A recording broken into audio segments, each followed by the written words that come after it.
The White People by Arthur Machen. Prologue. "Sorcery and sanctity," said Ambrose, "these are the only realities. Each is an ecstasy, a withdrawal from the common life." Cotgrave listened, interested. He had been brought by a friend to this mouldering house in a northern suburb, through an old garden to the room where Ambrose the recluse dozed and dreamed over his books. "Yes," he went on, "magic is justified of her children. There are many, I think, who eat dry crusts and drink water with a joy infinitely sharper than anything within the experience of the practical epicure." "You are speaking of the saints?" "Yes, and of the sinners, too. I think you are falling into the very general error of confining the spiritual world to the supremely good, but the supremely wicked, necessarily, have their portion in it. The merely carnal, sensual man can no more be a great sinner than he can be a great saint. Most of us are just indifferent, mixed-up creatures. We muddle through the world without realizing the meaning and the inner sense of things, and, consequently, our wickedness and our goodness are alike second-rate, unimportant." "And you think the great sinner, then, will be an ascetic, as well as the great saint?" "Great people of all kinds forsake the imperfect copies and go to the perfect originals. I have no doubt but that many of the very highest among the saints have never done a good action, using the words in their ordinary sense. And, on the other hand, there have been those who have sounded the very depths of sin, who all their lives have never done an ill deed." He went out of the room for a moment, and Cotgrave, in high delight, turned to his friend and thanked him for the introduction. "He's grand," he said. "I never saw that kind of lunatic before." Ambrose returned with more whiskey and helped the two men in a liberal manner. He abused the teetotal sect with ferocity, as he handed the seltzer, and pouring out a glass of water for himself, was about to resume his monologue when Cotgrave broke in. "I can't stand it, you know," he said. "Your paradoxes are too monstrous. A man may be a great sinner and yet never do anything sinful? Come." "You're quite wrong," said Ambrose. "I never make paradoxes. I wish I could. I merely said that a man may have an exquisite taste in Romani Conti, and yet never have even smelt 4 ale. That's all, and it's more like a truism than a paradox, isn't it? Your surprise at my remark is due to the fact that you haven't realized what sin is. Oh, yes, there is a sort of connection between sin with the capital letter and actions which are commonly called sinful, with murder, theft, adultery, and so forth. Much the same connection that there is between the A, B, C, and fine literature. But I believe that the misconception, it is all but universal, arises in great measure from our looking at the matter through social spectacles. We think that a man who does evil to us and to his neighbors must be very evil. So he is, from a social standpoint. But can't you realize that evil in its essence is a lonely thing, a passion of the solitary, individual soul? Really, the average murderer, qua murderer, is not by any means a sinner in the true sense of the word. He is simply a wild beast that we have to get rid of to save our own necks from his knife. I should class him rather with tigers than with sinners." "It seems a little strange." "I think not. The murderer murders not from positive qualities, but from negative ones. He lacks something which non-murderers possess. Evil, of course, is wholly positive, only it is on the wrong side. You may believe me that sin in its proper sense is very rare. It is probable that there have been far fewer sinners than saints. Yes, your standpoint is all very well for practical, social purposes. We are naturally inclined to think that a person who is very disagreeable to us must be a very great sinner. It is very disagreeable to have one's pocket picked, and we pronounce the thief to be a very great sinner. In truth, he is merely an undeveloped man. He cannot be a saint, of course, but he may be, and often is, an infinitely better creature than thousands who have never broken a single commandment. He is a great nuisance to us, I admit, and we very properly lock him up if we catch him.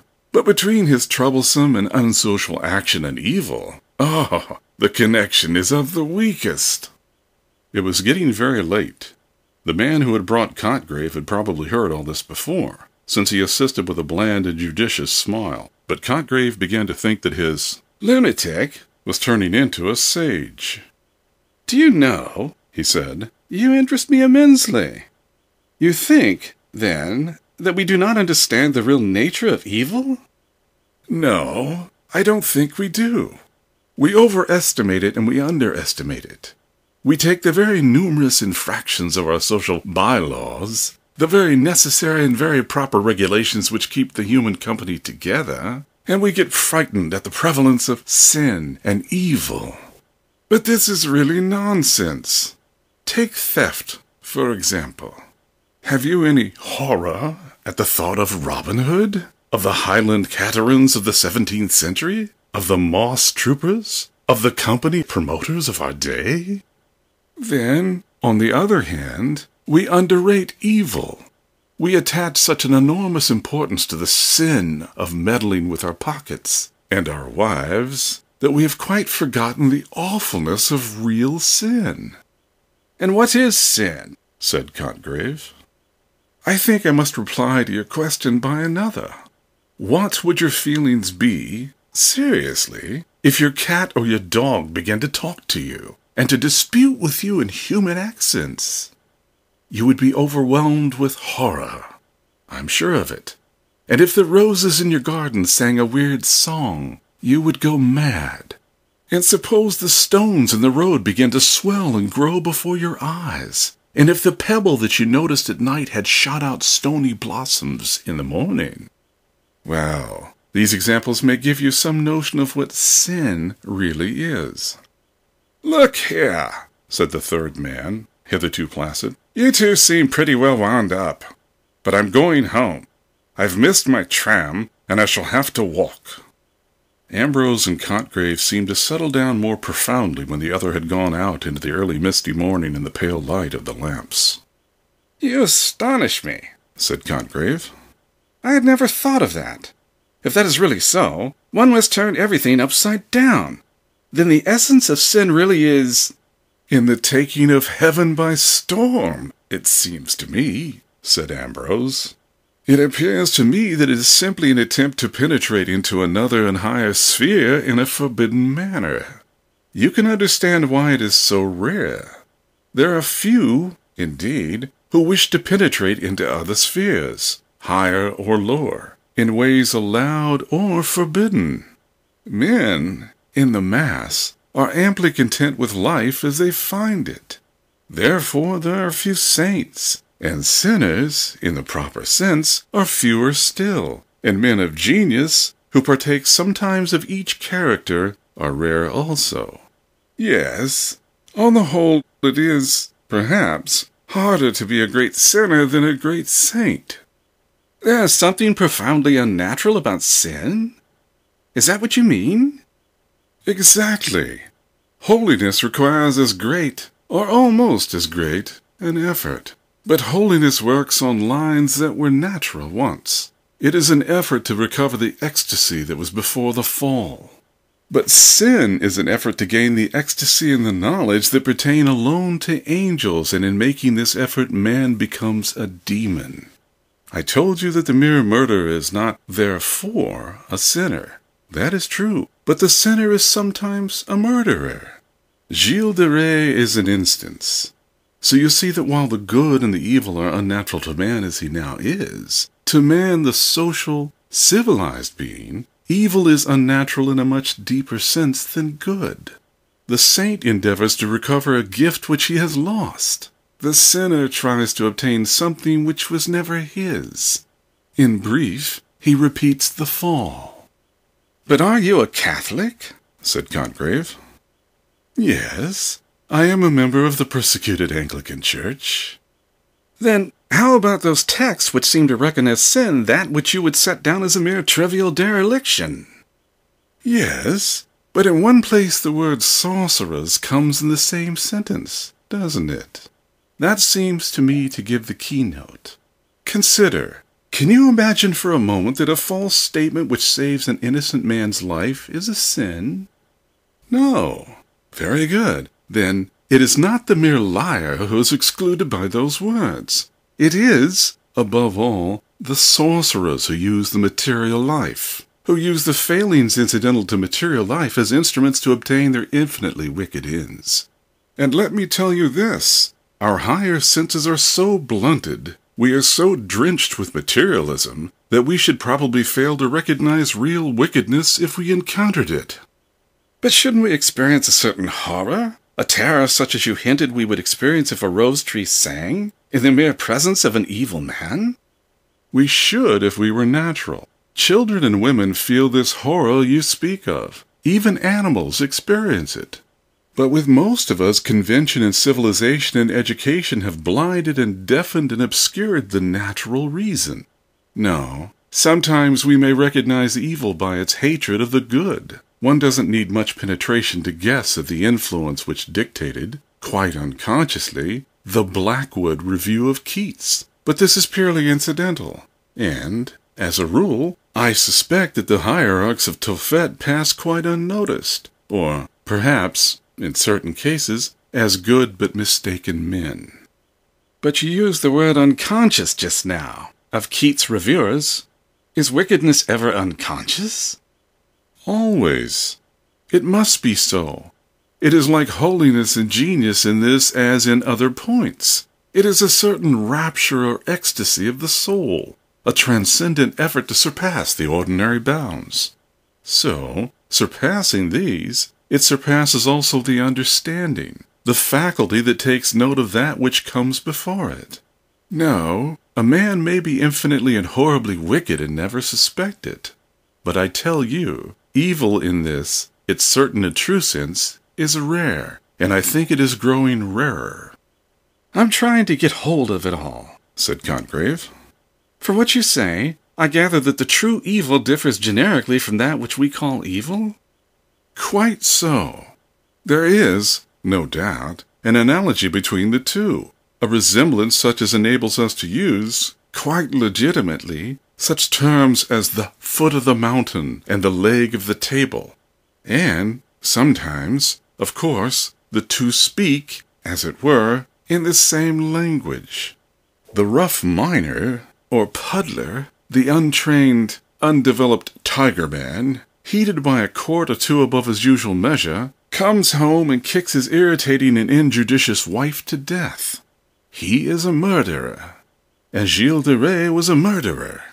But you see the gulf that separates the two? The word, if I may so speak, is accidentally the same in each case, but the meaning is utterly different. It is flagrant Hobson-Jobson to confuse the two, or rather, it is as if one supposed that Juggernaut and the Argonauts had something to do etymologically with one another.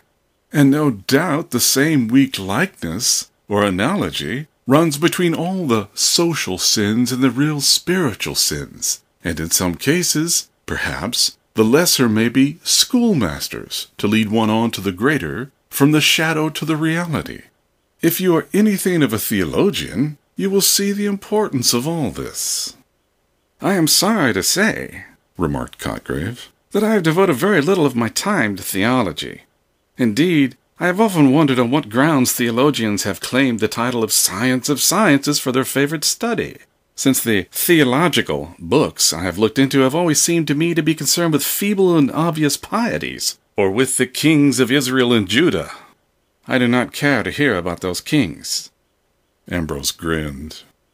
We must try to avoid theological discussion, he said. I perceive that you would be a bitter disputant. But perhaps the dates of the kings have as much to do with theology as the hobnails of the murderous puddler with evil. Then, to return to our main subject, you think that sin is an esoteric, occult thing? Yes.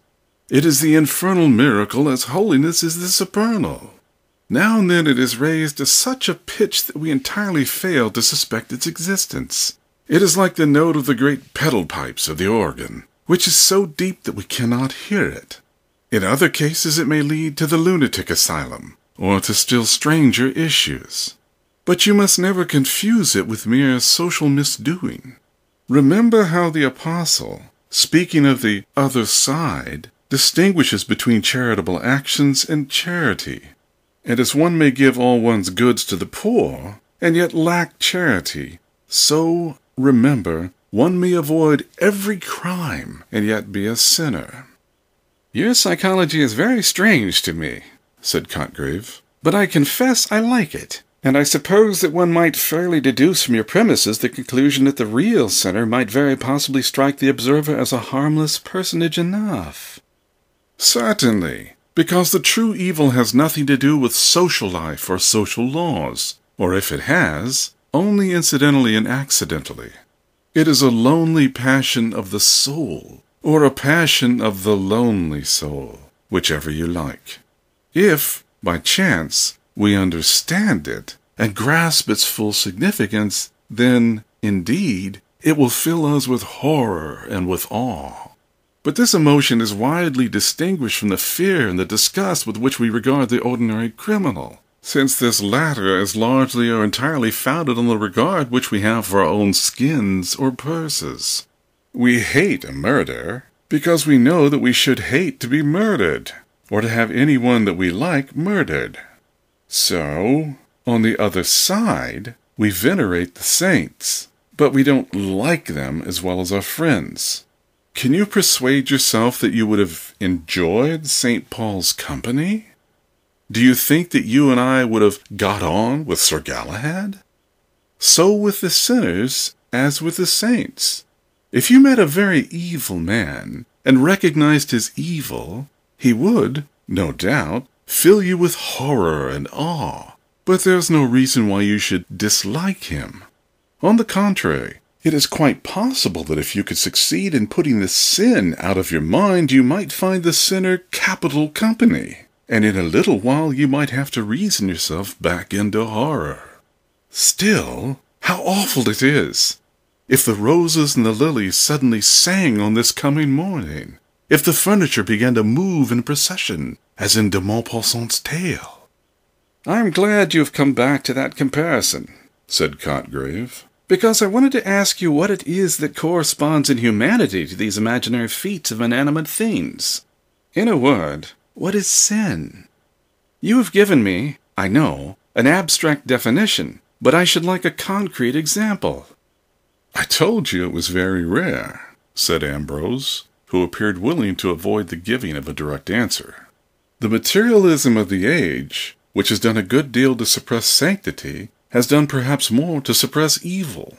We find the earth so very comfortable that we have no inclination either for ascents or descents. It would seem as if the scholar who decided to specialize in Tophet would be reduced to purely antiquarian researches. No paleontologist could show you a live pterodactyl. And yet you, I think, have specialized, and I believe that your researches have descended to our modern times. You are really interested, I see. Well, I confess that I have dabbled a little, and if you like, I can show you something that bears on the very curious subject we have been discussing. Ambrose took a candle and went to a far, dim corner of the room. Cotgrave saw him open a venerable bureau that stood there, and from some secret recess he drew out a parcel, and came back to the window where they had been sitting. Ambrose undid a wrapping of paper and produced a green pocket-book. "You will take care of it?" he said. "Don't leave it lying about. It is one of the choicer pieces in my collection, and I should be very sorry if it were lost." He fondled the faded binding. "I knew the girl who wrote this," he said. "When you read it, you will see how it illustrates the talk we have had tonight. There is a sequel, too, but I won't talk of that. There was an odd article in one of the reviews some months ago," he began again, with the air of a man who changes the subject. "It was written by a Dr. Corran, I think, was a name. He says that a lady, watching her little girl playing at the drawing-room window, suddenly saw the heavy sash give way and fall on the child's fingers. The lady fainted, I think, but at any rate the doctor was summoned, and when he had dressed the child's wounded and maimed fingers, he was summoned to the mother. She was groaning with pain, and it was found that 3 fingers of her hand, corresponding with those that had been injured on the child's hand, were swollen and inflamed, and later, in the doctor's language, purulent sloughing set in. Ambrose still handled delicately the green volume. "Well, here it is," he said at last, parting with difficulty, it seemed, from his treasure. "You will bring it back as soon as you have read it," he said, as they went out into the hall, into the old garden, faint with the odor of white lilies. There was a broad red band in the east as Cotgrave turned to go, and from the high ground where he stood he saw that awful spectacle of London in a dream. The Green Book. The morocco binding of the book was faded, and the color had grown faint, but there were no stains, nor bruises, nor marks of usage.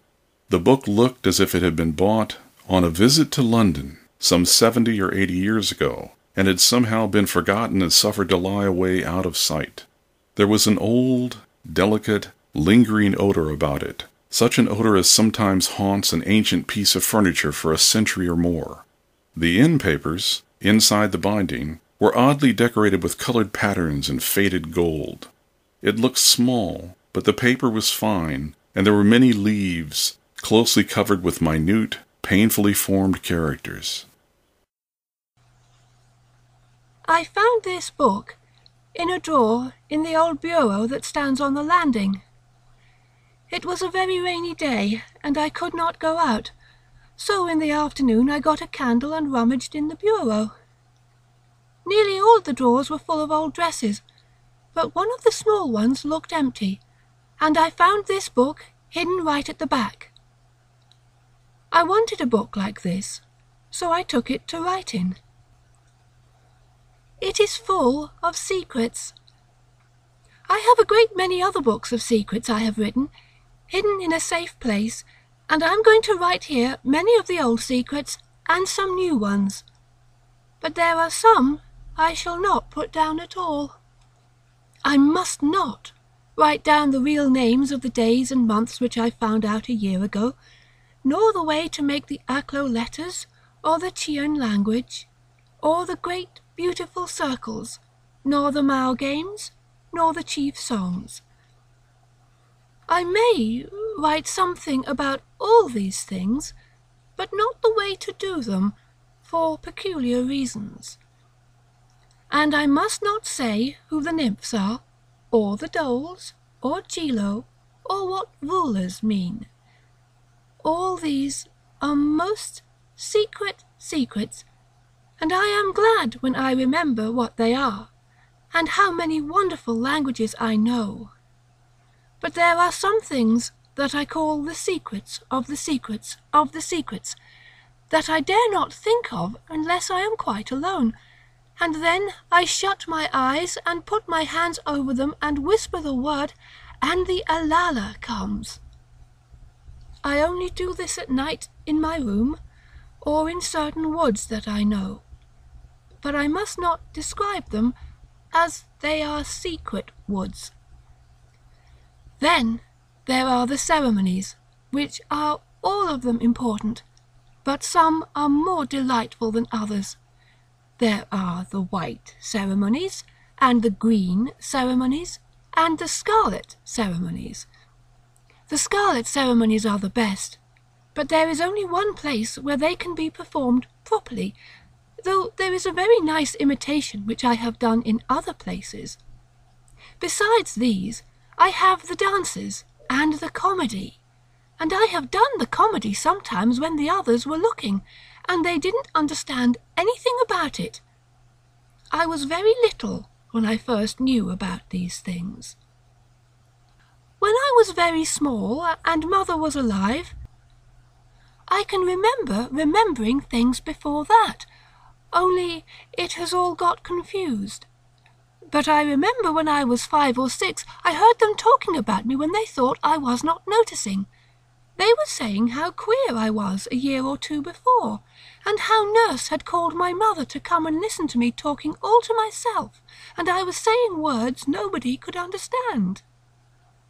I was speaking the Zoo language, but I only remember a very few of the words, as it was about the little white faces that used to look at me when I was lying in my cradle.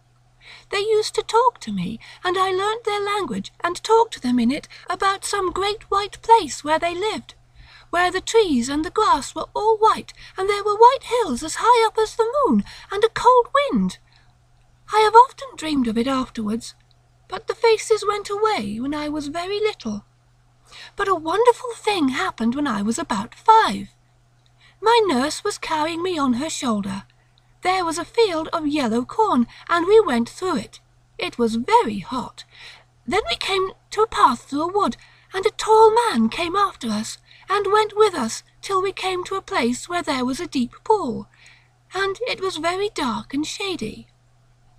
Nurse put me down on the soft moss under a tree, and she said, "She can't get to the pond now." So they left me there, and I sat quite still and watched, and out of the water and out of the wood came 2 wonderful white people, and they began to play and dance and sing. They were a kind of creamy white, like the old ivory figure in the drawing-room. One was a beautiful lady with kind dark eyes and a grave face and long black hair, and she smiled such a strange sad smile at the other, who laughed and came to her. They played together, and danced round and round the pool, and they sang a song till I fell asleep. Nurse woke me up when she came back, and she was looking something like the lady had looked. So I told her all about it, and asked her why she looked like that. At first she cried, and then she looked very frightened and turned quite pale. She put me down on the grass and stared at me, and I could see she was shaking all over. Then she said I had been dreaming, but I knew I hadn't. Then she made me promise not to say a word about it to anybody, and if I did, I should be thrown into the black pit. I was not frightened at all, though Nurse was, and I never forgot about it, because when I shut my eyes, and it was quite quiet, and I was all alone, I could see them again, very faint and far away, but very splendid, and little bits of the song they sang came into my head. But I couldn't sing it. I was 13, nearly 14, when I had a very singular adventure, so strange that the day on which it happened is always called the White Day. My mother had been dead for more than a year, and in the morning I had lessons, but they let me go out for walks in the afternoon. And this afternoon I walked a new way, and a little brook led me into a new country. But I tore my frock getting through some of the difficult places, as the way was through many bushes, and beneath the low branches of trees, and up thorny thickets on the hills, and by dark woods full of creeping thorns. And it was a long, long way. And it was a long, long way. It seemed as if I was going on for ever and ever. And I had to creep by a place like a tunnel, where a brook must have been. But all the water had dried up, and the floor was rocky, and the bushes had grown overhead till they met, so that it was quite dark. And I went on and on through that dark place. It was a long, long way, and I came to a hill that I never saw before.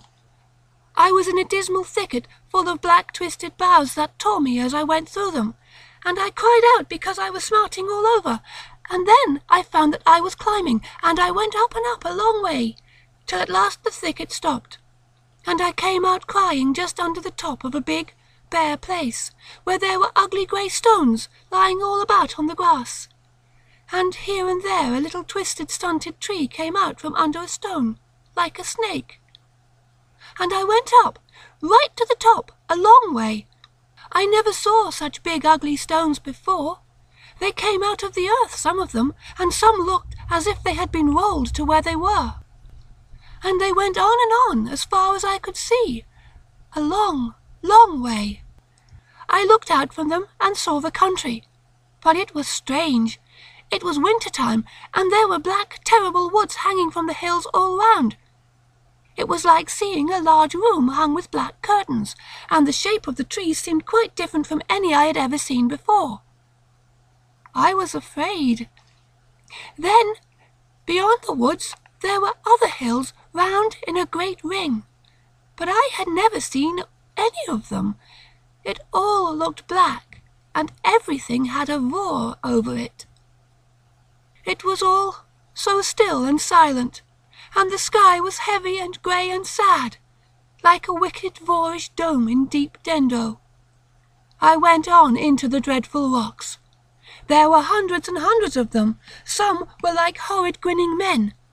I could see their faces as if they would jump at me out of the stone, and catch hold of me, and drag me with them back into the rock, so that I should always be there. And there were other rocks that were like animals, creeping, horrible animals, putting out their tongues, and others were like words that I could not say, and others like dead people lying on the grass. I went on among them, though they frightened me, and my heart was full of wicked songs that they put into it, and I wanted to make faces and twist myself about in the way they did, and I went on and on a long way, till at last I liked the rocks and they didn't frighten me any more. I sang the songs I thought of, songs full of words that must not be spoken or written down. Then I made faces like the faces on the rocks, and I twisted myself about like the twisted ones, and I lay down flat on the ground like the dead ones. And I went up to one that was grinning, and put my arms round him and hugged him, and so I went on and on through the rocks, till I came to a round mound in the middle of them. It was higher than a mound, it was nearly as high as our house, and it was like a great basin turned upside down, all smooth and round and green, with one stone, like a post, sticking up at the top. I climbed up the sides, but they were so steep I had to stop, or I should have rolled all the way down again, and I should have knocked against the stones at the bottom, and perhaps been killed. But I wanted to get to the very top of the big round mound, so I lay down flat on my face, and took hold of the grass with my hands, and drew myself up, bit by bit, till I was at the top. Then I sat down on the stone in the middle, and looked all round about. I felt I had come such a long, long way, just as if I were 100 miles from home, or in some other country, or in one of those strange places I had read about in the tales of the genii and the Arabian Nights, or as if I had gone across the sea, far away, for years, and I had found another world that nobody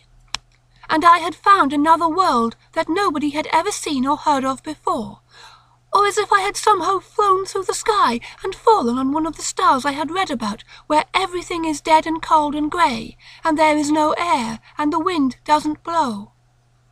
I sat on the stone and looked all round and down and round about me. It was just as if I was sitting on a tower in the middle of a great empty town, because I could see nothing all around but the grey rocks on the ground. I couldn't make out their shapes any more, but I could see them on for a long way, and I looked at them, and they seemed as if they had been arranged into patterns and shapes and figures. I knew they couldn't be, because I had seen a lot of them coming right out of the earth, joined to the deep rocks below. So I looked again, but still I saw nothing but circles, and small circles inside big ones, and pyramids, and domes, and spires, and they seemed all to go round and round the place where I was sitting, and the more I looked, the more I saw great big rings of rocks, getting bigger and bigger, and I stared so long that it felt as if they were all moving and turning, like a great wheel, and I was turning too, in the middle. I got quite dizzy and queer in the head, and everything began to be hazy and not clear, and I saw little sparks of blue light, and the stones looked as if they were springing and dancing and twisting as they went round and round and round. I was frightened again, and I cried out loud, and jumped up from the stone I was sitting on, and fell down. When I got up I was so glad. They all looked still, and I sat down on the top and slid down the mound and went on again. I danced as I went, in the peculiar way the rocks had danced when I got giddy, and sang extraordinary songs that came into my head. At last I came to the edge of that great flat hill, and there were no more rocks, and the way went again through a dark thicket in a hollow. It was just as bad as the other one I went through climbing up. But I didn't mind this one, because I was so glad I had seen those singular dances and could imitate them. I went down, creeping through the bushes, and a tall nettle stung me on my leg and made me burn. But I didn't mind it, and I tingled with the boughs and the thorns, but I only laughed and sang. Then I got out of the thicket into a close valley, a little secret place like a dark passage that nobody ever knows of, because it was so narrow and deep and the woods were so thick round it. There is a steep bank with trees hanging over it, and there the ferns keep green all through the winter when they are dead and brown upon the hill, and the ferns there have a sweet rich smell, like what oozes out of fir trees. There was a little stream of water running down this valley, so small I could easily step across it. I drank the water with my hand, and it tasted like bright yellow wine, and it sparkled and bubbled as it ran down over beautiful red and yellow and green stones, so that it seemed alive and all colours at once. I drank it, and I drank more with my hand, but I couldn't drink enough, so I lay down and bent my head and sucked the water up with my lips.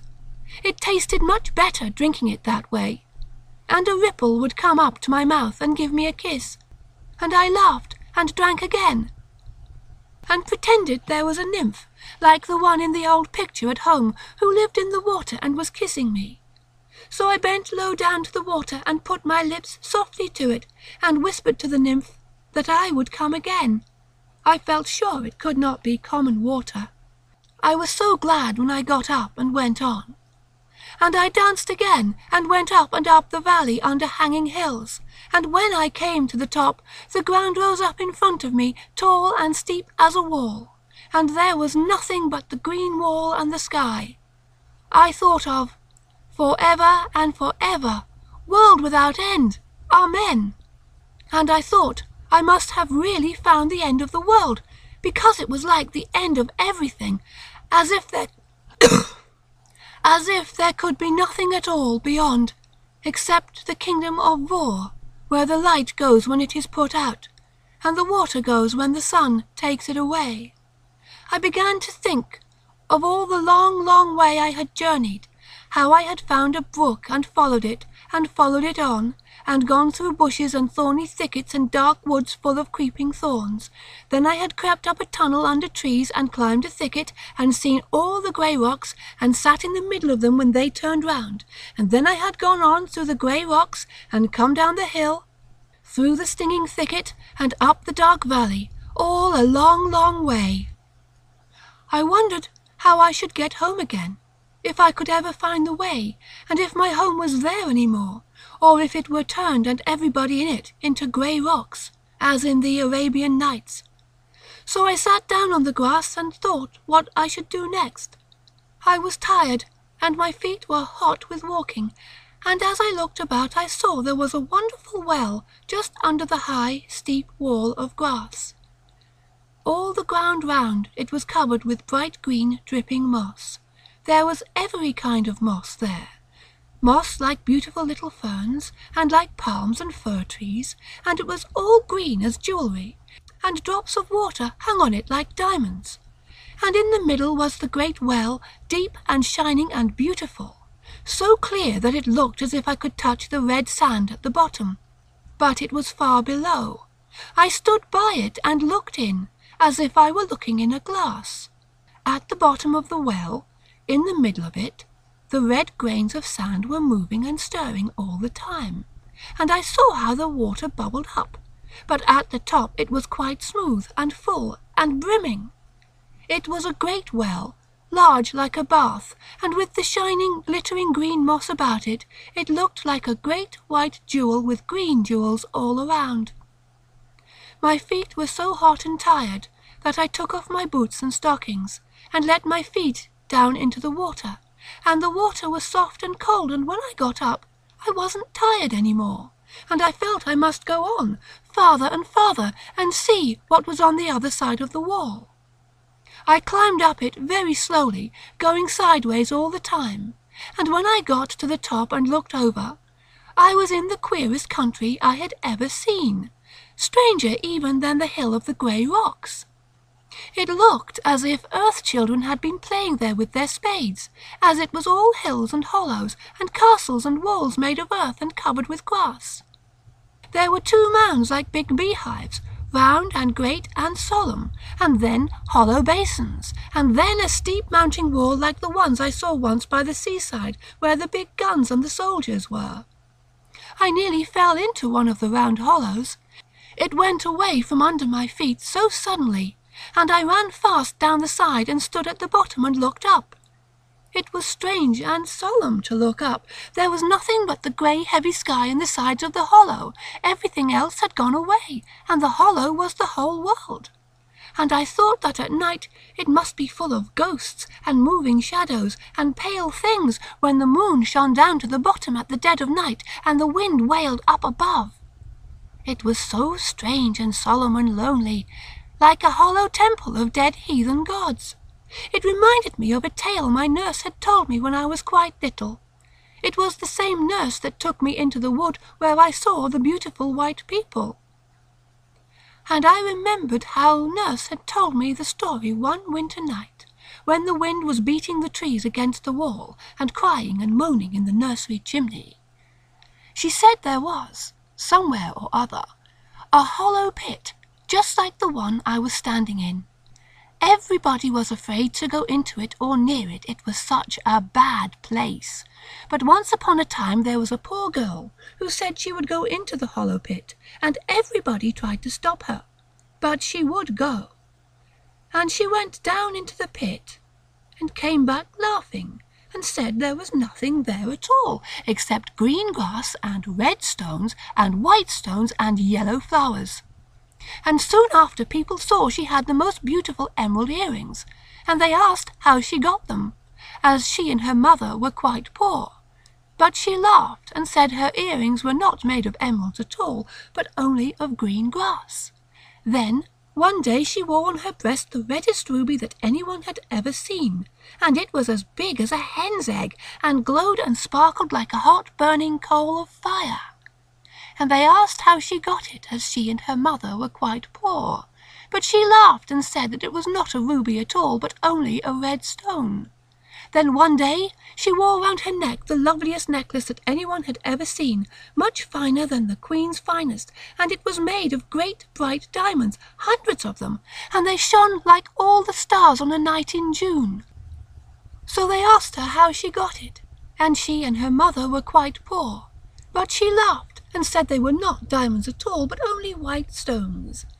And one day she went to the court, and she wore on her head a crown of pure angel gold, so the nurse said, and it shone like the sun, and it was much more splendid than the crown the king was wearing himself. And in her ears she wore the emeralds, and the big ruby was the brooch on her breast, and the great diamond necklace was sparkling on her neck. And the king and queen thought she was some great princess from a long way off, and got down from their thrones and went to meet her. But somebody told the king and queen who she was, and that she was quite poor.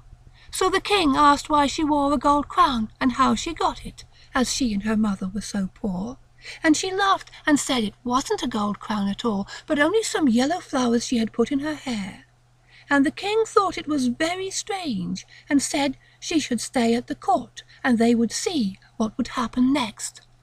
And she was so lovely that everybody said that her eyes were greener than the emeralds, that her lips were redder than the ruby, that her skin was whiter than the diamonds, and that her hair was brighter than the golden crown. So the king's son said he would marry her, and the king said he might, and the bishop married them, and there was a great supper, and afterwards the king's son went to his wife's room. But just when he had his hand on the door, he saw a tall black man with a dreadful face standing in front of the door, and a voice said, "Venture not upon your life. This is mine own wedded wife." Then the king's son fell down on the ground in a fit, and they came and tried to get into the room, but they couldn't, and they hacked at the door with hatchets, but the wood had turned hard as iron, and at last everybody ran away. They were so frightened at the screaming and laughing and shrieking and crying that came out of the room. But next day they went in, and found there was nothing in the room but thick black smoke, because the black man had come and taken her away. And on the bed there were 2 knots of faded grass, and a red stone, and some white stones, and some faded yellow flowers. I remembered this tale of nurses while I was standing at the bottom of the deep hollow. It was so strange and solitary there, and I felt afraid. I could not see any stones or flowers, but I was afraid of bringing them away without knowing, and I thought I would do a charm that came into my head to keep the black man away. So I stood right in the very middle of the hollow, and I made sure that I had none of those things on me, and then I walked round the place, and touched my eyes and my lips and my hair in a peculiar manner, and whispered some queer words that nurse taught me to keep bad things away. Then I felt safe, and climbed up out of the hollow, and went on through all those mounds and hollows and walls, till I came to the end, which was high above all the rest, and I could see that all the different shapes of the earth were arranged in patterns, something like the grey rocks, only the pattern was different. It was getting late, and the air was indistinct, but it looked from where I was standing something like 2 great figures of people lying on the grass. And I went on, and at last I found a certain wood, which is too secret to be described, and nobody knows of the passage into it, which I found out in a very curious manner, by seeing some little animal run into the wood through it. So I went after the animal by a very narrow dark way, under thorns and bushes, and it was almost dark when I came to a kind of open place in the middle. And there I saw the most wonderful sight I have ever seen, but it was only for a minute, as I ran away directly, and crept out of the wood by the passage I had come by, and ran as far as ever I could, because I was afraid. What I had seen was so wonderful and so strange and beautiful. But I wanted to get home and think of it, and I did not know what might not happen if I stayed by the wood. I was hot all over and trembling, and my heart was beating, and strange cries that I could not help came from me as I ran from the wood. I was glad that a great white moon came up from over a round hill and showed me the way. So I went back through the mounds and hollows, and down the close valley, and up through the thicket over the place of the grey rocks, and so at last I got home again. My father was busy in his study, and the servants had not told about my not coming home, though they were frightened and wondered what they ought to do. So I told them I had lost my way, but I did not let them find out the real way I had been. I went to bed and lay awake all through the night, thinking of what I had seen. When I came out of the narrow way, and it looked all shining, though the air was dark, it seemed so certain, and all the way home I was quite sure that I had seen it, and I wanted to be alone in my room, and be glad over it, all to myself, and shut my eyes and pretend it was there, and do all the things I would have done if I had not been so afraid. But when I shut my eyes, the sight would not come, and I began to think about my adventures all over again, and I remembered how dusky and queer it was at the end, and I was afraid it must be all a mistake, because it seemed impossible it could happen. It seemed like one of Nurse's tales, which I didn't really believe in, although I was frightened at the bottom of the hollow, and the stories she told me when I was little came back into my head, and I wondered whether it was really there, what I thought I had seen, or whether any of her tales could have happened a long time ago. It was so queer. I lay awake there in my room at the back of the house, and the moon was shining on the other side towards the river, so the bright light did not fall upon the wall. and the house was quite still. I had heard my father come upstairs, and just after the clock struck 12, and after the house was still and empty, as if there was nobody alive in it. And though it was all dark and indistinct in my room, a pale glimmering kind of light shone in through the white blind, and there was a great black shadow of the house covering the garden, looking like a prison where men are hanged. And then beyond it was all white, and the wood shone white, with black gulfs between the trees. It was still and clear, and there were no clouds on the sky. I wanted to think of what I had seen, but I couldn't, and I began to think of all the tales that Nurse had told me so long ago that I thought I had forgotten.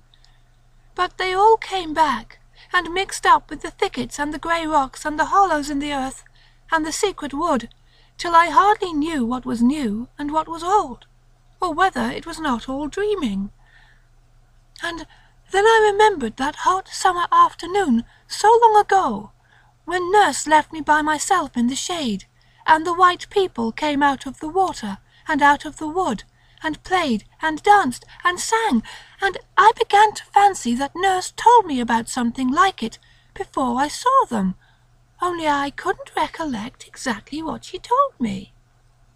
Then I wondered whether she had been the White Lady, as I remembered she was just as white and beautiful, and had the same dark eyes and black hair, and sometimes she smiled and looked like the lady had looked when she was telling me some of her stories beginning with "Once on a time" or "In the time of the fairies."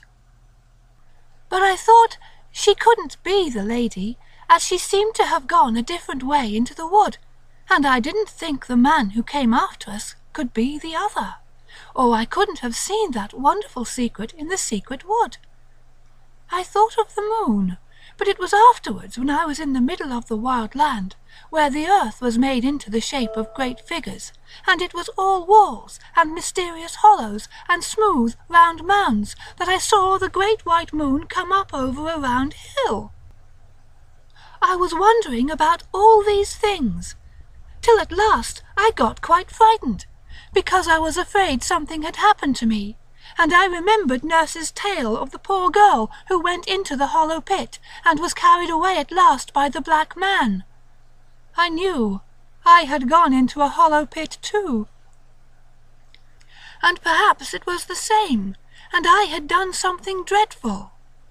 So I did the charm over again, and touched my eyes and my lips and my hair in a peculiar manner, and said the old words from the fairy language, so that I might be sure I had not been carried away.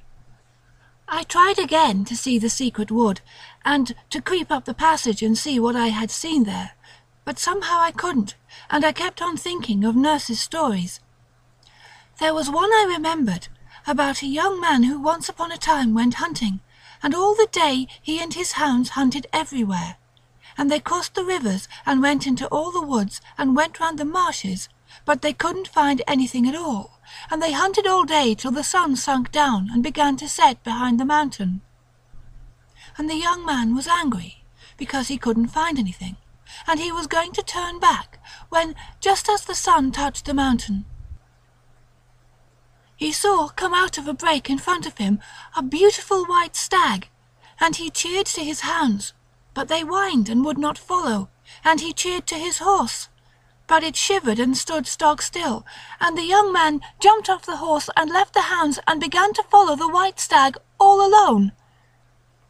And soon it was quite dark, and the sky was black, without a single star shining in it, and the stag went away into the darkness.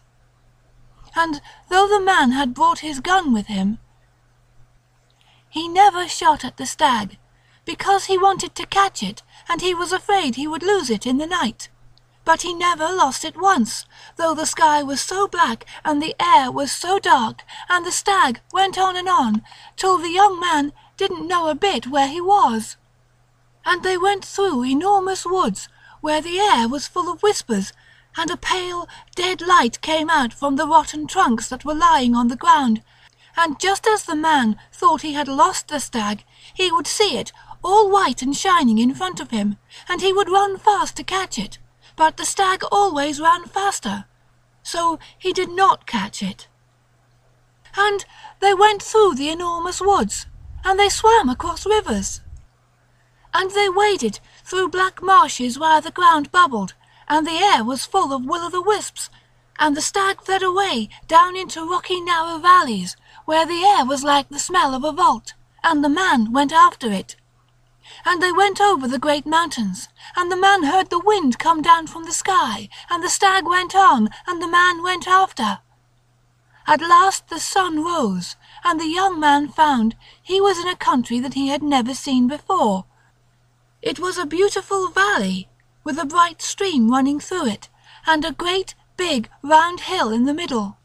And the stag went down the valley towards the hill, and it seemed to be getting tired and went slower and slower. And though the man was tired too, he began to run faster, and he was sure he would catch the stag at last.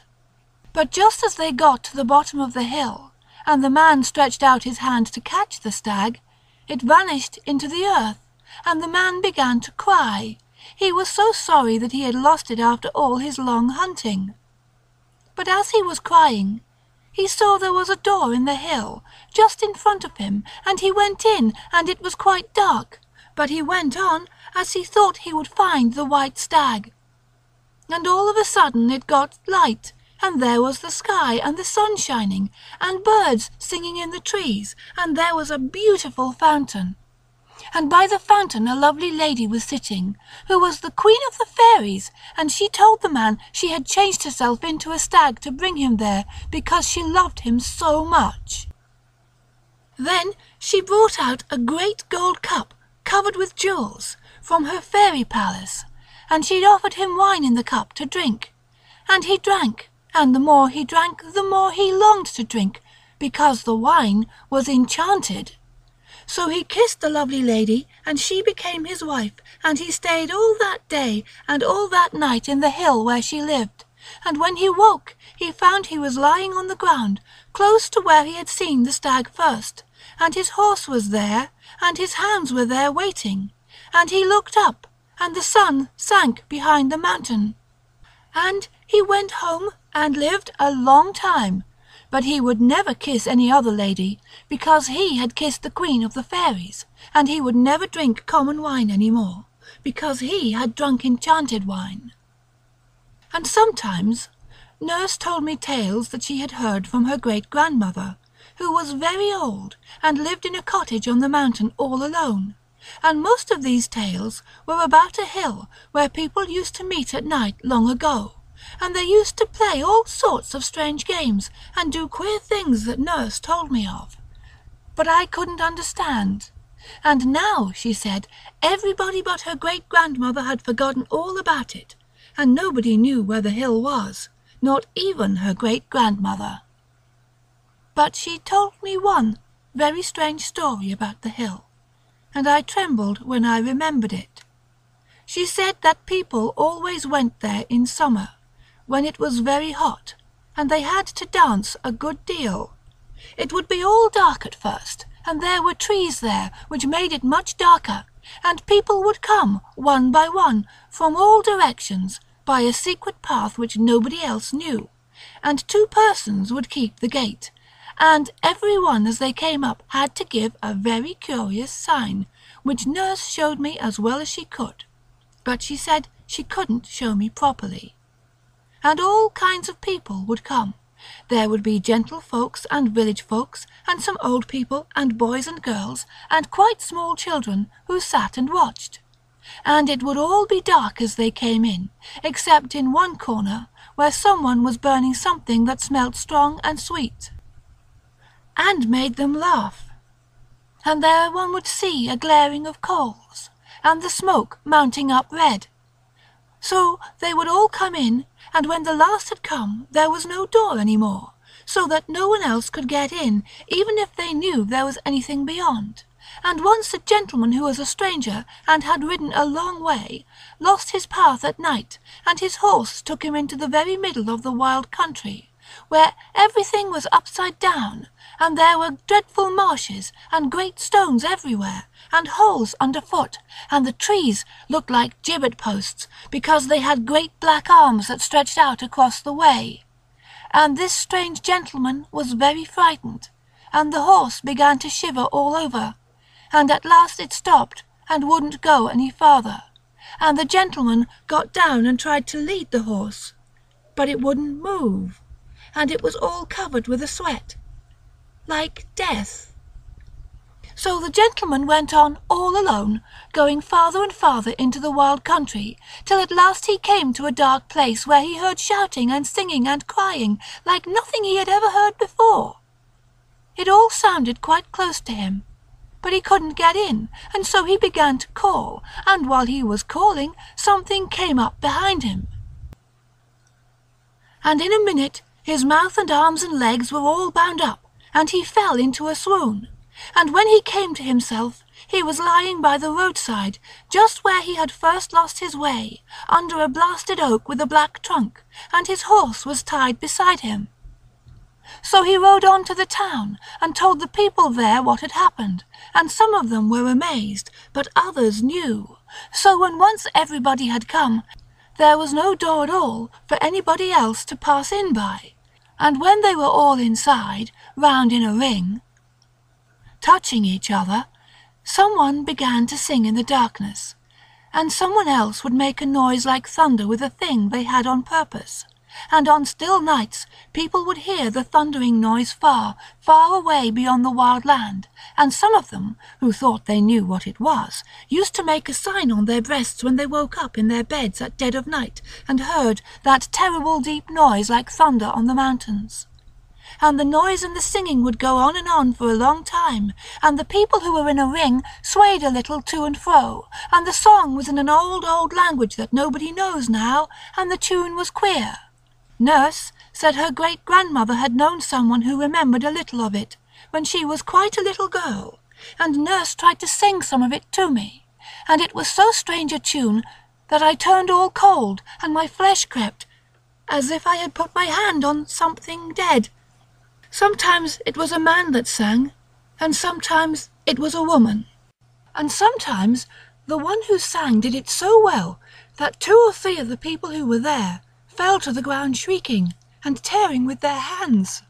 The singing went on, and the people in the ring kept swaying to and fro for a long time, and at last the moon would rise over a place they called the Tol Diol, and came up and showed them swinging and swaying from side to side, with the sweet thick smoke curling up from the burning coals, and floating in circles all around them. Then they had their supper. A boy and a girl brought it to them. The boy carried a great cup of wine, and the girl carried a cake of bread, and they passed the bread and the wine round and round, but they tasted quite different from the common bread and common wine, and changed everybody that tasted them. Then they all rose up and danced, and secret things were brought out of some hiding place, and they played extraordinary games, and danced round and round and round in the moonlight. And sometimes people would suddenly disappear and never be heard of afterwards, and nobody knew what had happened to them.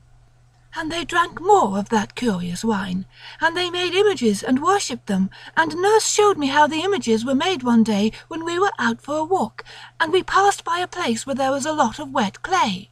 So Nurse asked me if I would like to know what those things were like that they made on the hill. And I said, yes. Then she asked me if I would promise never to tell a living soul a word about it, and if I did, I was to be thrown into the black pit with the dead people. And I said I wouldn't tell anybody, and she said the same thing again and again, and I promised. So she took my wooden spade and dug a big lump of clay and put it in my tin bucket, and told me to say if anyone met us that I was going to make pies when I went home. Then we went on a little way till we came to a little break growing right down into the road, and Nurse stopped, and looked up the road and down it, and then peeped through the hedge into the field on the other side, and then she said, "Quick!" and we ran into the break, and crept in and out among the bushes till we had gone a good way from the road. Then we sat down under a bush, and I wanted so much to know what Nurse was going to make with the clay. But before she would begin, she made me promise again not to say a word about it. And she went again and peeped through the bushes on every side, though the lane was so small and deep that hardly anybody ever went there. So we sat down, and Nurse took the clay out of the bucket and began to knead it with her hands, and do queer things with it, and turn it about. And she hid it under a big dock leaf for a minute or two, and then she brought it out again, and then she stood up and sat down and walked round the clay in a peculiar manner. And all the time she was softly singing a sort of rhyme, and her face got very red. Then she sat down again, and took the clay in her hands, and began to shape it into a doll, but not like the dolls I have at home. And she made the queerest doll I had ever seen, all out of the wet clay, and hid it under a bush to get dry and hard. And all the time she was making it, she was singing these rhymes to herself, and her face got redder and redder. So we left the doll there, hidden away in the bushes where nobody would ever find it. And a few days later we went the same walk, and when we came to that narrow dark part of the lane where the brake runs down to the bank, Nurse made me promise all over again, and she looked about, just as she had done before, and we crept into the bushes till we got to the green place where the little clay man was hidden. I remember it all so well, though I was only 8, and it is 8 years ago now as I am writing it down. But the sky was a deep violet blue, and in the middle of the brake where we were sitting there was a great elder tree covered with blossoms, and on the other side there was a clump of meadowsweet. And when I think of that day, the smell of the meadowsweet and elder blossom seems to fill the room.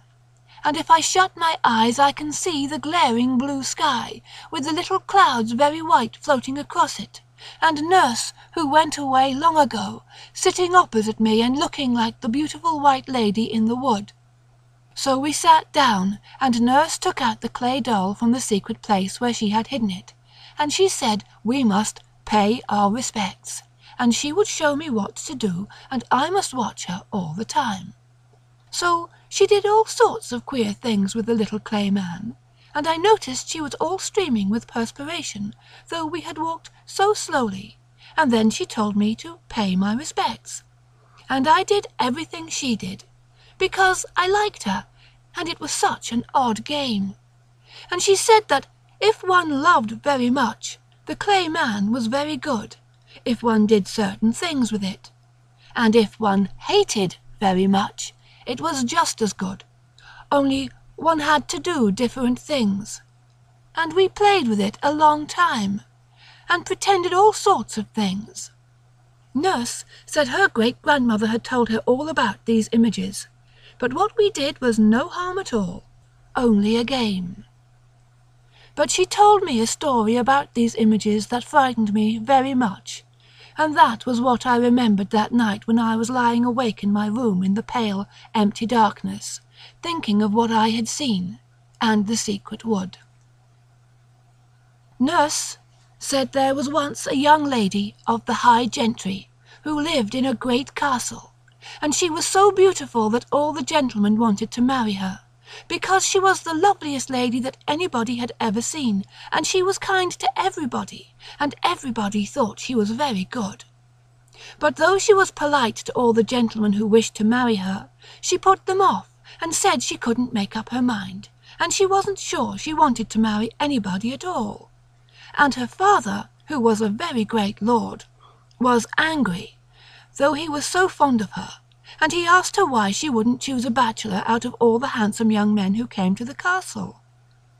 But she only said she didn't love any of them very much, and she must wait, and if they pestered her, she said she would go and be a nun in a nunnery.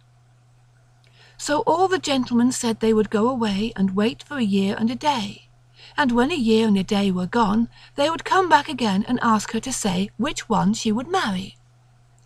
So the day was appointed, and they all went away, and the lady had promised that in a year and a day it would be her wedding day with one of them. But the truth was that she was the queen of the people who danced on the hill on summer nights, and on the proper nights she would lock the door of her room, and she and her maid would steal out of the castle by a secret passage that only they knew of, and go away up to the hill in the wild land. And she knew more of the secret things than anyone else, and more than anyone knew before or after, because she would not tell anybody the most secret secrets. She knew how to do all the awful things, how to destroy young men, and how to put a curse on people, and other things that I could not understand. And her real name was the Lady Avalon, but the dancing people called her Cassap, which meant somebody very wise in the old language. And she was whiter than any of them and taller, and her eyes shone in the dark like burning rubies, and she could sing songs that none of the others could sing, and when she sang they all fell down on their faces and worshipped her. And she could do what they called shib show, which was a very wonderful enchantment. She would tell the great lord her father that she wanted to go into the woods to gather flowers. So he let her go, and she and her maid went into the woods where nobody came, and the maid would keep watch. When the lady would lie down under the trees and began to sing a particular song, and she stretched out her arms, and from every part of the wood great serpents would come, hissing and gliding in and out among the trees, and shooting out their forked tongues as they crawled up to the lady. And they all came to her, and twisted round her body, and her arms, and her neck, till she was covered with writhing serpents, and there was only her head to be seen. And she whispered to them, and she sang to them, and they writhed round and round, faster and faster, till she told them to go. And they all went away directly, back to their holes, and on the lady's breast there would be a most curious beautiful stone, shaped something like an egg, and coloured dark blue and yellow and red and green, marked like a serpent's scales. It was called a glame stone, and with it one could do all sorts of wonderful things. And nurse said her great-grandmother had seen a glame stone with her own eyes, and it was for all the world shiny and scaly like a snake. And the lady could do a lot of other things as well, but she was quite fixed that she would not be married. And there were a great many gentlemen who wanted to marry her, but there were 5 of them who were chief, and their names were Sir Simon, Sir John, Sir Oliver, Sir Richard, and Sir Rowland. All the others believed she spoke the truth, and that she would choose one of them to be her man when a year and a day was done. It was only Sir Simon, who was very crafty, who thought she was deceiving them all, and he vowed he would watch and try if he could find out anything. And though he was very wise, he was very young, and he had a smooth, soft face like a girl's, and he pretended, as the rest did, that he would not come to the castle for a year and a day, and he said he was going away beyond the sea to foreign parts. But he really only went a very little way, and came back dressed like a servant girl, and he got a place in the castle to wash the dishes, and he waited and watched, and he listened and said nothing. And he hid in dark places, and woke up at night and looked out, and he heard things, and he saw things that he thought were very strange. And he was so sly that he told the girl that waited on the lady that he was really a young man, and that he had dressed up as a girl because he loved her so very much, and wanted to be in the same house with her. And the girl was so pleased that she told him many things, and he was more than ever certain that the Lady Avalon was deceiving him and the others. And he was so clever, and told the servant so many lies, that one night he managed to hide in the Lady Avalon's room behind the curtains. And he stayed quite still and never moved, and at last the lady came. And she bent down under the bed and raised up a stone, and there was a hollow place underneath. And out of it she took a waxen image, just like the clay one that I and nurse had made in the break. And all the time her eyes were burning like rubies. And she took the little wax doll up in her arms, and held it to her breast, and she whispered, and she murmured, and she took it up, and she laid it down again, and she held it high, and she held it low, and she laid it down again. and she said, "Happy is he that begat the bishop, that ordered the clerk, that married the man, that had the wife, that fashioned the hive, that harboured the bee, that gathered the wax that my own true love was made of." And she brought out of an aumbry a great golden bowl, and she brought out of a closet a great jar of wine, and she poured some of the wine into the bowl, and she laid her manikin very gently in the wine, and washed it in the wine all over. Then she went to a cupboard and took a small round cake and laid it on the image's mouth, and then she bore it softly and covered it up. And Sir Simon, who was watching all the time, though he was terribly frightened, saw the lady bend down and stretch out her arms and whisper and sing. And then Sir Simon saw behind her a handsome young man, who kissed her on the lips. And they drank wine out of the golden bowl together, and they ate the cake together. But when the sun rose, there was only the little wax doll, and the lady hid it again under the bed in the hollow place. So Sir Simon knew quite well what the lady was, and he waited and he watched, till the time she had said was nearly over. And in a week the year and a day would be done. And one night, when he was watching behind the curtains in her room, he saw her making more wax dolls, and she made 5 and hid them away. And the next night she took one out, and held it up, and filled the golden bowl with water, and took the doll by the neck and held it under the water. Then she said, Sir Dickon, your day is done. You shall be drowned in the water one." And the next day news came to the castle that Sir Richard had been drowned at the ford. And at night she took another doll and tied a violet cord around its neck and hung it up on a nail. Then she said, "Sir Roland, your life has ended its span. High on a tree I see you hang." And the next day news came to the castle that Sir Roland had been hanged by robbers in the wood. And at night she took another doll and drove her bodkin right into its heart.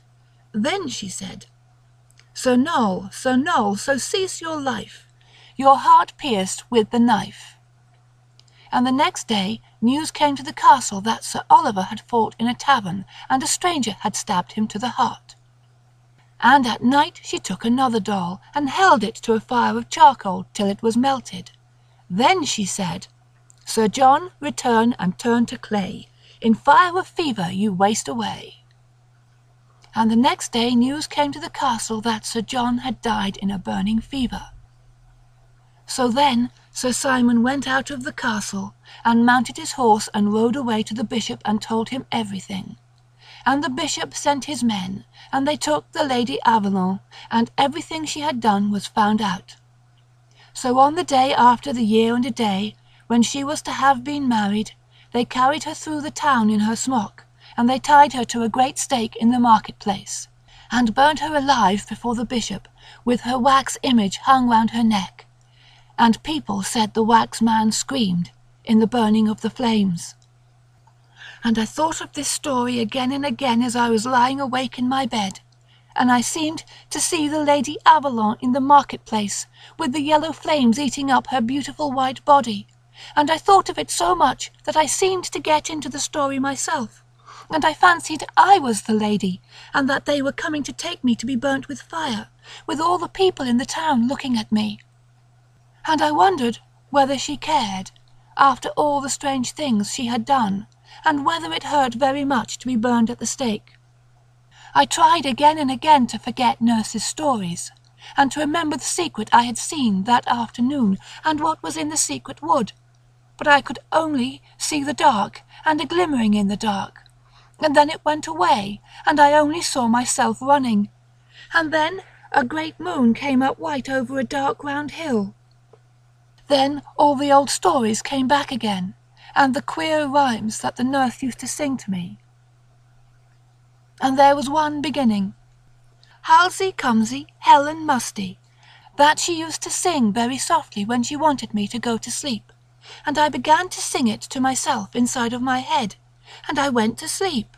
The next morning I was very tired and sleepy, and could hardly do my lessons, and I was very glad when they were over and I had had my dinner, as I wanted to go out and be alone.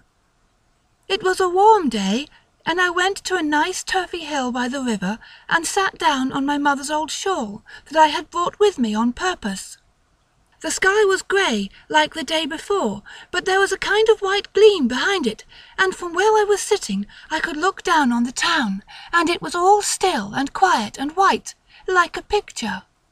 I remembered that it was on that hill that nurse taught me to play an old game, called Troy Town, in which one had to dance and wind in and out on a pattern in the grass, and then when one had danced and turned long enough, the other person asks you questions, and you can't help answering whether you want to or not, and whatever you are told to do, you feel you have to do it.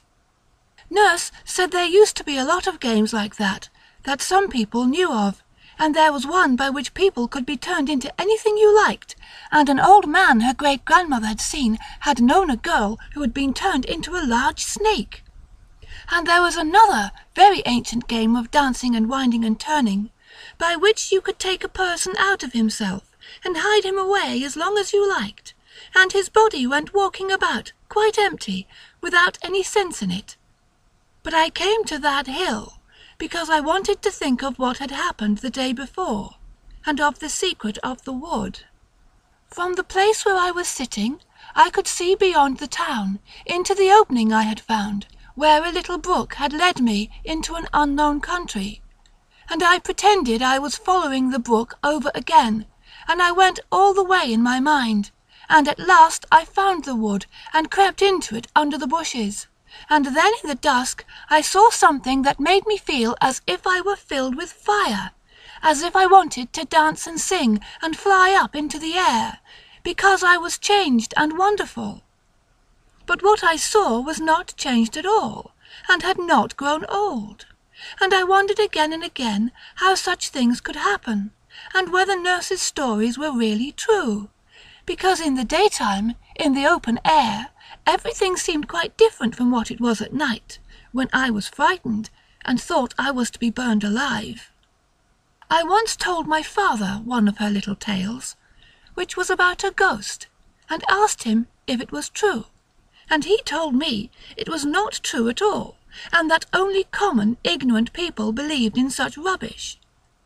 He was very angry with nurse for telling me the story, and scolded her, and after that I promised her I would never whisper a word of what she told me, and if I did, I should be bitten by the great black snake that lived in the pool in the wood, and all alone on the hill I wondered what was true.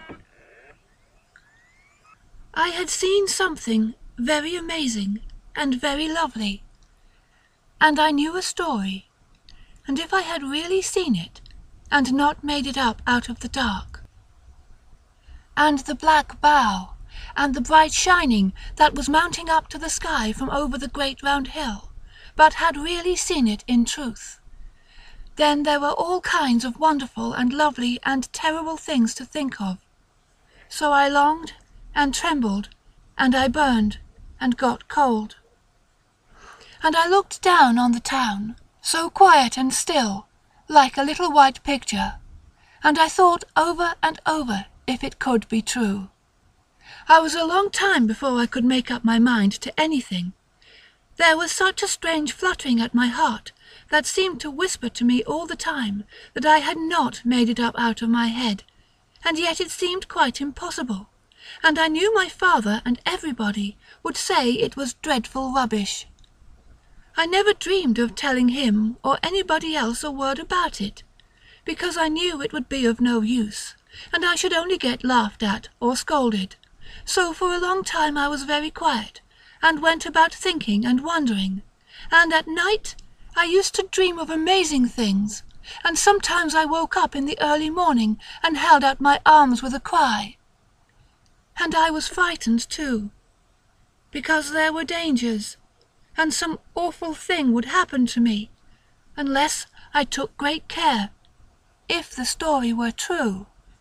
These old tales were always in my head, night and morning, and I went over them and told them to myself over and over again. and went for walks in the places where nurse had told them to me. And when I sat in the nursery by the fire in the evenings, I used to fancy nurse was sitting in the other chair, and telling me some wonderful story in a low voice, for fear anybody should be listening. But she used to like best to tell me about things when we were right out in the country, far from the house, because she said she was telling me such secrets, and walls have ears. And if it was something more than ever secret, we had to hide in brakes or woods, and I used to think it was such fun creeping along a hedge and going very softly, and then we would get behind the bushes or run into the wood all of a sudden, when we were sure that none was watching us. So we knew that we had our secrets quite all to ourselves, and nobody else at all knew anything about them. Now and then, when we had hidden ourselves as I have described, she used to show me all sorts of things. One day, I remember, we were in a hazel brake, overlooking the brook, and we were so snug and warm, as though it was April. The sun was quite hot, and the leaves were just coming out. Nurse said she would show me something funny that would make me laugh. And then she showed me, as she said, how one could turn a whole house upside down, without anybody being able to find out. And the pots and pans would jump about, and the china would be broken, and the chairs would tumble over of themselves. I tried it one day in the kitchen, and I found I could do it quite well, and a whole row of plates on the dresser fell off it, and the cook's little work table tilted up and turned right over, before her eyes, as she said. But she was so frightened and turned so white that I didn't do it again, as I liked her. And afterwards, in the hazel copse, when she had shown me how to make things tumble about, she showed me how to make rapping noises, and I learned how to do that too. Then she taught me rhymes to say on certain occasions, and peculiar marks to make on other occasions, and other things that her great-grandmother had taught her when she was a little girl herself. And these were all the things I was thinking about in those days after the strange walk, when I thought I had seen a great secret. And I wished nurse were there for me to ask her about it. But she had gone away more than 2 years before, and nobody seemed to know what had become of her, or where she had gone. But I shall always remember those days if I live to be quite old, because all the time I felt so strange, wondering and doubting, and feeling quite sure at one time, and making up my mind, and then I would feel quite sure that such things couldn't happen really, and it began all over again. But I took great care not to do certain things that might be very dangerous. So I waited and wondered for a very long time, and though I was not sure at all, I never dared to try to find out. But one day I became sure that all that nurse said was quite true, and I was all alone when I found it out. I trembled all over with joy and terror, and as fast as I could I ran into one of the old brakes where we used to go. It was the one by the lane, where nurse made the little clay man, and I ran into it, and I crept into it, and when I came to the place where the elder was, I covered up my face with my hands, and lay down flat on the grass, and I stayed there for 2 hours without moving, whispering to myself delicious, terrible things, and saying some words over and over again. It was all true, and wonderful, and splendid, and when I remembered the story I knew and thought of what I had really seen. I got hot, and I got cold, and the air seemed full of scent and flowers and singing. At first I wanted to make a little clay man, like the one nurse had made so long ago, and I had to invent plans and stratagems, and to look about, and to think of things beforehand, because nobody must dream of anything that I was doing or going to do, and I was too old to carry clay about in a tin bucket. At last I thought of a plan, and I brought the wet clay to the brake, and did everything that nurse had done, only I made a much finer image than the one she had made, and when it was finished I did everything that I could imagine, and much more than she did, because it was the likeness of something far better. And a few days later, when I had done my lessons early, I went for the second time by the way of the little brook that had led me into a strange country. And I followed the brook and went through the bushes, and beneath the low branches of trees, and up thorny thickets on the hill, and by dark woods full of creeping thorns, a long, long way. Then I crept through the dark tunnel where the brook had been, and the ground was stony, till at last I came to the thicket that climbed up the hill. And though the leaves were coming out upon the trees, everything looked almost as black as it was on the first day that I went there. And the thicket was just the same, and I went up slowly till I came out on the big bare hill, and began to walk among the wonderful rocks. I saw the terrible roar again on everything. For though the sky was brighter, the ring of wild hills all around was still dark, and the hanging woods looked dark and dreadful, and the strange rocks were as grey as ever. And when I looked down on them from the great mound, sitting on the stone, I saw all their amazing circles and rounds within rounds, and I had to sit quite still and watch them as they began to turn about me, and each stone danced in its place, and they seemed to go round and round in a great whirl, as if one were in the middle of all the stars and heard them rushing through the air. So I went down among the rocks to dance with them, and to sing extraordinary songs, and I went down through the other thicket, and drank from the bright stream in the close and secret valley, putting my lips down to the bubbling water, and then I went on till I came to the deep brimming well among the glittering moss, and I sat down. I looked before me into the secret darkness of the valley, and behind me was the great high wall of grass, and all around me there were the hanging woods that made the valley such a secret place.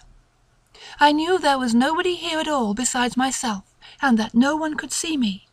So I took off my boots and stockings and let my feet down into the water, saying the words that I knew.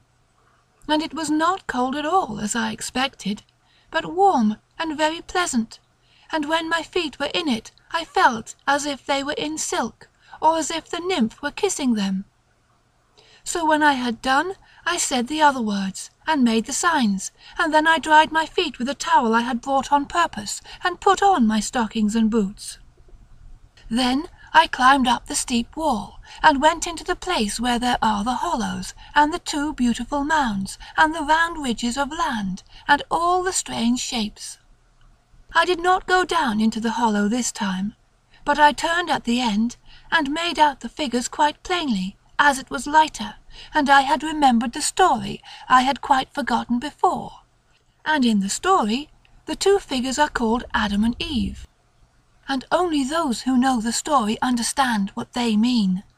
So I went on and on till I came to the secret wood which must not be described, and I crept into it by the way I had found. And when I had gone about half-way, I stopped, and turned round, and got ready, and I bound the handkerchief tightly round my eyes, and made quite sure that I could not see at all, not a twig, nor the end of a leaf, nor the light of the sky, as it was an old red silk handkerchief with large yellow spots that went round twice and covered my eyes, so that I could see nothing. Then I began to go on, step by step, very slowly. My heart beat faster and faster, and something rose in my throat that choked me and made me want to cry out. But I shut my lips and went on. Boughs caught in my hair as I went, and great thorns tore me, but I went on to the end of the path. Then I stopped and held out my arms and bowed, and I went round the first time, feeling with my hands, and there was nothing. I went round the second time, feeling with my hands, and there was nothing. Then I went round the third time, feeling with my hands, and the story was all true, and I wished that the years were gone by, and that I had not so long a time to wait before I was happy for ever and ever. Nurse must have been a prophet like those we read of in the Bible. Everything that she said began to come true, and since then other things that she told me of have happened. That was how I came to know that her stories were true, and that I had not made up the secret myself out of my own head. But there was another thing that happened that day. I went a second time to the secret place, It was at the deep brimming well, and when I was standing on the moss I bent over and looked in, and then I knew who the white lady was that I had seen come out of the water in the wood long ago when I was quite little. And I trembled all over, because that told me other things. Then I remembered how some time after I had seen the white people in the wood, Nurse asked me more about them, and I told her all over again, and she listened and said nothing for a long time, and at last she said, "You will see her again." So I understood what had happened and what was to happen, and I understood about the nymphs, how I might meet them in all kinds of places, and they would always help me, and I must always look for them, and find them in all sorts of strange shapes and appearances. And without the nymphs I could never have found the secret, and without them none of the other things could happen. Nurse had told me all about them long ago, but she had called them by another name, and I did not know what she meant, or what her tales of them were about, only that they were very queer. And there were two kinds, the bright and the dark, and both were very lovely and very wonderful, and some people saw only one kind, and some only the other, but some saw them both. But usually the dark appeared first, and the bright ones came afterwards, and there were extraordinary tales about them. It was a day or two after I had come home from the secret place that I first really knew the nymphs. Nurse had shown me how to call them, and I had tried, but I did not know what she meant, and so I thought it was all nonsense. But I made up my mind I would try again.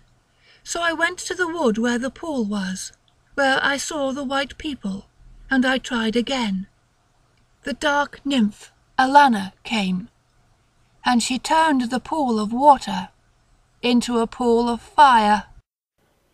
Epilogue. "That's a very queer story," said Cotgrave, handing back the green book to the recluse Ambrose.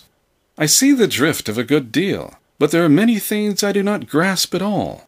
On the last page, for example, what does she mean by nymphs?" Well, I think there are references throughout the manuscript to certain processes which have been handed down by tradition from age to age.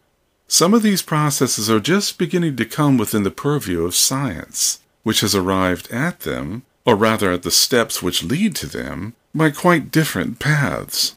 I have interpreted the reference to nymphs as a reference to one of these processes. "And you believe that there are such things?" Oh, I think so. Yes, I believe I could give you convincing evidence on that point. I'm afraid you have neglected the study of alchemy. It is a pity, for the symbolism, at all events, is very beautiful, and moreover, if you were acquainted with certain books on the subject, I could recall to your mind phrases which might explain a good deal in the manuscript that you have been reading.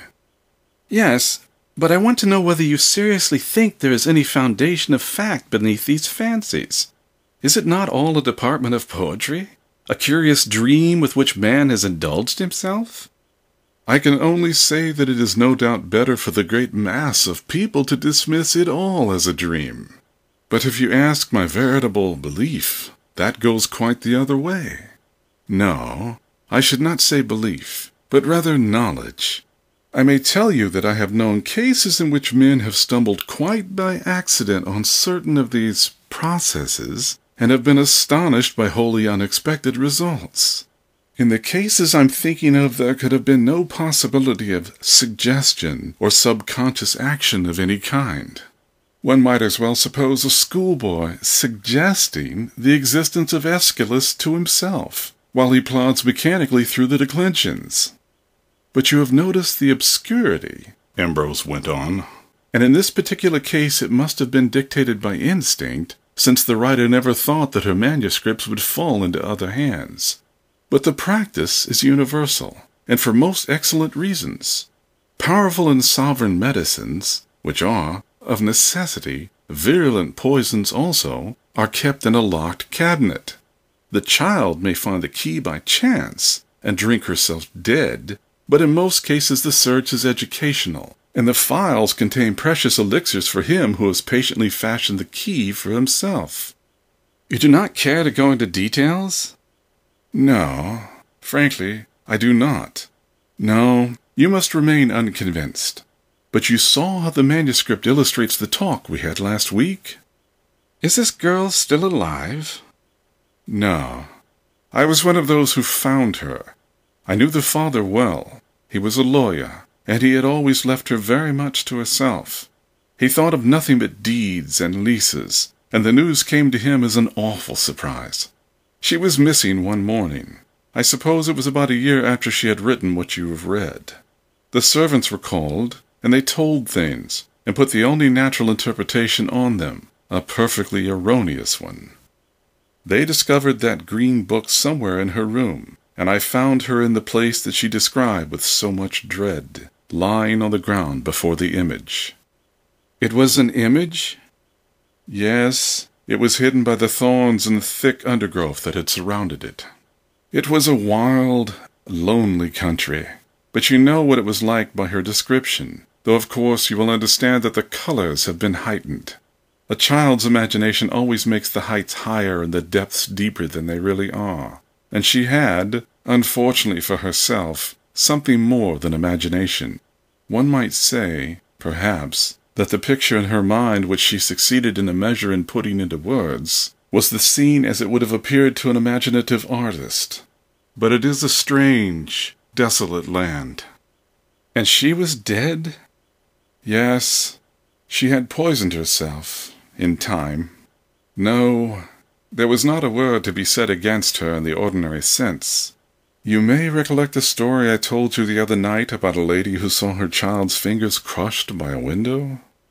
And what was this statue?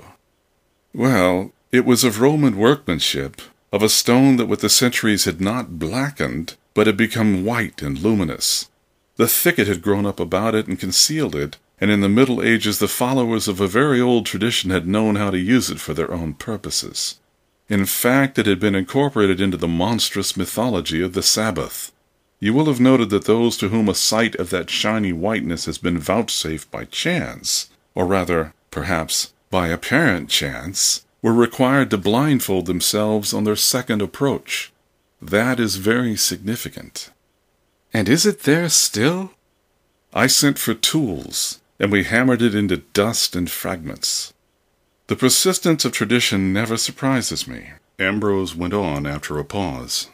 I could name many an English parish where such traditions as that girl had listened to in her childhood are still existent in occult but unabated vigor. No, for me, it is the story, not the sequel, which is strange and awful, for I have always believed that wonder is of the soul.